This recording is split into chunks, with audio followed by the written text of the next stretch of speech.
Hello everybody, it's Keely here at Katie Craftspot. I'm trying to show you a video. Unfortunately, I'm going to be doing it on the floor, but at least I can get a video to you guys.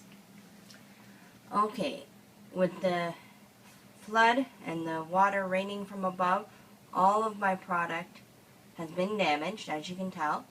So I'm reorganizing stuff, and I said what better way to take advantage of a situation and reorganizing my stamps. Everyone's been talking about how to reorganize your stamps, how to reorganize your room, and so forth. So what I'm going to do is I'm going to organize all my stamps, whether current, retired, whatever, and try to help myself have a better way of knowing what I have when I go to look for something.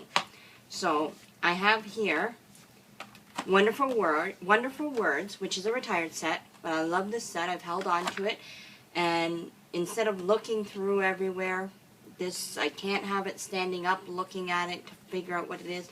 Unfortunately, I didn't put the label on the side like I have with others. So what I've decided to do is I have a case for photos. This is a case here, and I have a bunch of these that actually fit into a larger case.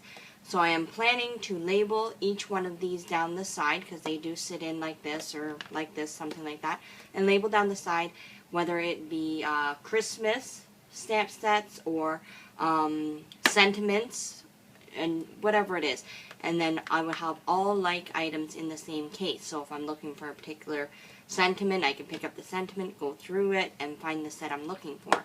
So these will be on a shelf, numbered or alphabetized, however I figure it's going to work.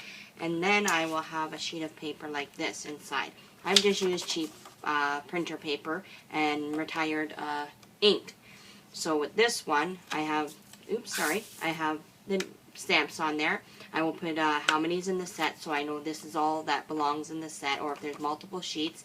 Also on the back, I want to put whether there's a coordinating punch to go with it, or a die, or whatever extra information I need to figure out what it is I'm looking for.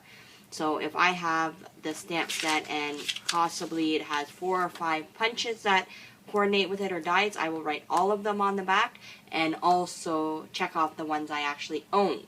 So this is just a quick idea for organizing your stamps. You can do it in binder form, you can do it in Rolodex form, whichever way works well for you. For me, I had all these laying around, so I decided to use these. So hopefully I've helped you all out, and sorry for the mess. I haven't had a chance to reprint this, but everything is soaked. So I hope you all have a happy, crafty day.